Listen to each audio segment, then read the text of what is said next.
Today I'm tagging for you one of the most popular and powerful new commanders in Magic, Muldrotha the Gravetide. Best part, this deck is budgeted as heck and just as powerful as most decks your friends are running. For only $50, you can build a bomb Muldrotha deck that is loads of fun to play and real good. I'll show you the prices of everything we cover in the video, and if you want to see the list in full or purchase it for a cool $50, you can click the first link in the description. I do hope you enjoyed the video, and if you do, remember hit that like button, helps out a lot.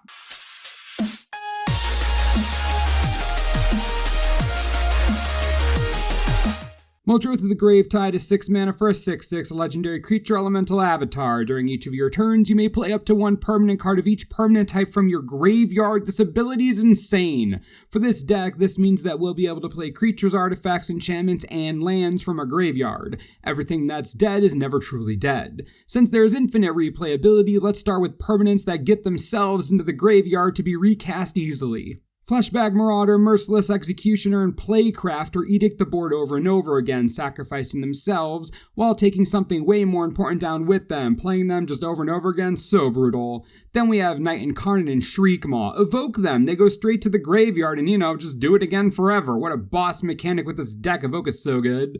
After that, there's even more nonsense with Caustic Caterpillar to make sure artifacts and enchantments never survive. Muldrifter is 2 cards for 3 mana every turn forever if you want. Burnished Heart and Sakura Tribe Elder are basically infinite ramps, so broken. Best part, you can use the heart as an artifact permanent you cast and something else as your creature cast or vice versa, that's nice. And Yavimaya Elder sacrifices himself over and over again to draw cards and get lands. How is this not hilarious to you yet? We've been focusing on creatures, but we have other permanent types we need to recast. Executioner's Capsule is removal again and again. Nevinyrral's Disc is a no crap button, but you can recast the thing constantly if you want. Then we have Commander Sphere for card draw, Mind Stone for card draw, Nile Spellbomb for card draw, and Graveyard. Hey, nice combo there. And Wayfarer's Bauble for ramp. All of these can be recast over and over again. I love this, not even done. Seal of Doom and Seal of Primordium are powerful enchantments we get to recast. Vessel of Nascency is a cheap way to tutor off the top of the deck while filling the bin with more recastable nonsense. And Mystic Remora, oh baby is this delicious. That pesky cumulative upkeep works in our favor. When it gets expensive, instead of paying the tax, we just let it die. So simple, so elegant, gonna draw all the cards, it's so broken. Oh, and don't forget about lands. Ghost Quarter is one of the most powerful cards in this deck, and Muldrotha says play, not cast, which means land cards are included. How does Repeatable Land Destruction sound? So good. We also got Blighted Wonderland, Evolving Wilds, and Terramorphic Expanse for some much needed ramp and fixing. The deck is very mana intensive. Good thing we have tons of help. Barren Moor, Lonely Sandbar, and Tranquil Thicket all cycle into the graveyard to be played later, even more value. Now, these were all cards that could get themselves into the graveyard. Not all of our spells can do that, but it doesn't mean they aren't worth including, because the ability to bring some of these back, so gross. Acidic Slime, Ravenous Chupacabra, Terastodon, The Eldest Reborn. Look at this foursome, my goodness. All of them are recastable, all of them utterly destroy the opponent, and the Reborn even brings back things from the dead, and you can cast it over and over again. Oh, this deck is so good. I'm just gonna keep throwing things at you because I'm too excited to take my time. Coiling Oracle is basically repeatable card draw when it dies. Reclamation Sage is repeatable naturalized, and Puppeteer, Clique, and Sepulchre Primordial are recursion machines, triggering each time they enter the battlefield. Imagine the amount of value you're going to get from these two, since you can keep recasting them over and over again. Just unreal. The best part? Throw them at your opponent, makes them destroy them so you can bring them back again. Then Bajuka Bog gets put into the graveyard, whatever, nuke a graveyard if you don't have your recursion creatures going. You can't see me right now, but I am giddy as heck. Taking a break 1 second from the death and mayhem and carnage to announce to you all that we have merchandise. That's right, ever wanted a Mana Source shirt? Check this one out. There will be a link in the description. Show your TMS pride. Hot dang, I love pretty swag, and this is just the first piece of many. Proceeds go directly to supporting the channel. Now, back to your regularly scheduled program of undead outrageousness. We have so many cards that are amazing to recast from the graveyard, but we actually need them to get there. Good thing we're running a host of cards that help us do just that. Glowspore Shaman Mills on entry to the battlefield, which means repeatable. Nyx Weaver is a static trigger, dumping a pair in the yard at the beginning of our upkeep. Also counts as an enchantment if you want to bring it back, that's nice. Satyr Wayfinder goes 4 cards deep, dumping everything if you want. Not only does Sidisi Brew Tyrant mill 3 on entry or attack, you get some zombies along the way. Whenever you mill a creature, and since there are 26 other creatures in the deck, you'll be milling them a non-zero amount of the time. Stinkweed Imp dredges 5 cards, which is basically like Christmas / Hanukkah / Kwanzaa / Diwali / Winter Solstice / Las Posadas and the Chinese New Year put together. And then World Shaper, what a scam. This dude mills on attack, and then when it dies, you ramp yourself to high heaven, returning all of your dead lands to the battlefield. Your opponents will not want to kill this. It's so good, and we're still not done. Perpetual Timepiece mills us until it's time to shuffle our graveyard back into our library so we don't die. Sultai Ascendancy mills 2 all day, every day, and the Mending of Dominaria. My goodness, this card is strong as heck. Milling for us twice, then ramping us all the way to Nyx. Now we can't just have permanents in the deck, we do need some support spells to help set up our graveyard shenanigans. Covenant of Minds is a total bomb, either drawing us 3 cards or giving us more graveyard fuel, and drawing us cards anyways, really no downside for us. Final Pardoning lets us handpick the cards we want in the yard and hand. Gerard's Orders is specifically a creature tutor, but it's a creature tutor that lets us bin whatever we want to keep whatever we want, just specific enough to be good.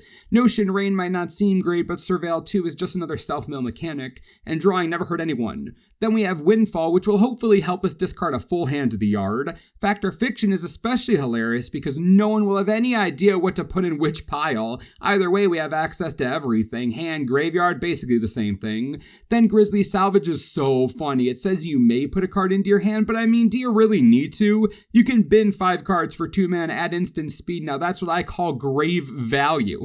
No? I tried.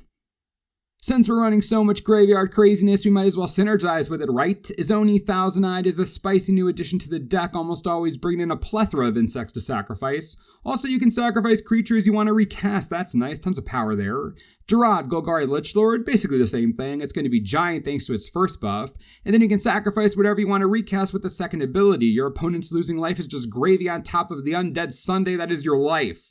Then there's Victimize, which is a great sacrifice enabler that brings your creatures back for a cheap cost. And all the while, Secrets of the Dead will be drawing you cards since every single card you cast with Muldrotha is a spell cast from your graveyard. It's so much card draw, it's so much synergy. And not to be left out, Deadeye Navigator is obviously in this deck because of all the enter the battlefield triggers. Plus, players love using removal spells on the Navigator, so being able to bring it back over and over again, pretty strong.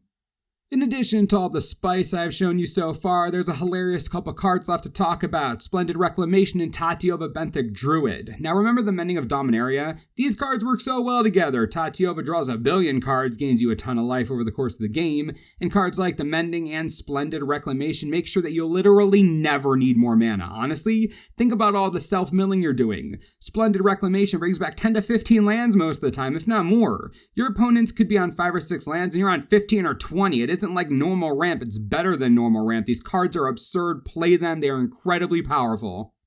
We do have some normal cards in the deck. Life's Finale, Putrefy, and Soultide Charm make up a solid suite of unrelenting removal. You can't recast these with Muldrotha, but honestly you won't really need to. The deck is full of so much permanent value that these are support spells in case you need a little extra help.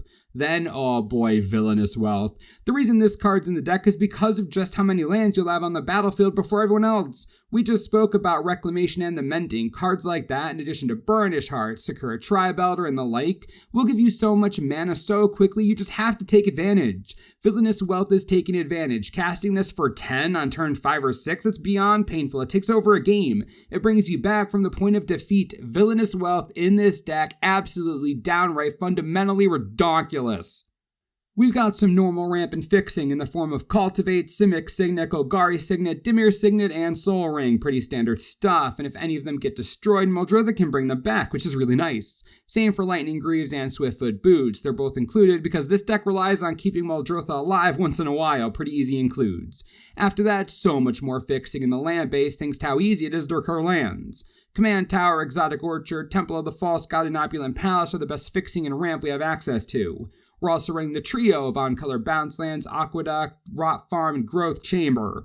Again, pretty standard stuff. After that, Temple of Mystery is nice for scrying out of the graveyard, and Thornwood Falls and Dismal Backwater gain a bit of life. Add in 7 Swamp, 6 Island, and 6 Forest, and you have the 37 land mana base, incredibly consistent for being so budget and more than serviceable enough to make this deck work. If you want to upgrade from this list, oh boy do I have some targets for you. Underrealm Lich is a house in this deck, filling your yard real quick. Stitcher Supplier, same thing. If you want to abuse more Enter the Battlefield nonsense, Eternal Witness, Solemn Simulacrum, and Baleful Strix are crazy strong and well worth inclusion. The Gitrog monster is another land abuser, same with Ramnub Excavator. Then we have Graveyard Powerhouses in Shieldred Whispering One, Sylvan Safekeeper, Noxious Gearhawk, and Kokosho the Evening Star. Finally, some of my personal favorite cards, Spore Frog just fogs repeatedly. Entomb Graveyard tutors for you, Living Death is particularly spicy but not necessary for the strategy. And finally, Journey to Eternity, outrageously powerful here, use it if you have it. When looking at cards to take out, try to keep the permanents in the deck at the same number, so switch creatures for creatures, enchantments for enchantments, you get it, enjoy. Muldrotha the Gravetide is a hilarious commander that is by far one of the most fun to pilot right now. If you ever wanted a chance to play Muldrotha but couldn't afford the expensive bills, now's your chance. I can say with 100% certainty that if you play this version of Muldrotha, you'll be doing things you've never done before, you'll be using cards you've never used before, and you'll have a ton of fun doing it. I honestly guarantee it. Just give it a shot. You will not be disappointed. If you want to see the list in full or purchase any of the cards for it, you can click the first link in the description. Also, let me know what you want to see in future videos. I'm always listening to what you want. If someone says something you agree with, just give it a thumbs up. And as always, thanks for watching, and we'll see you next time.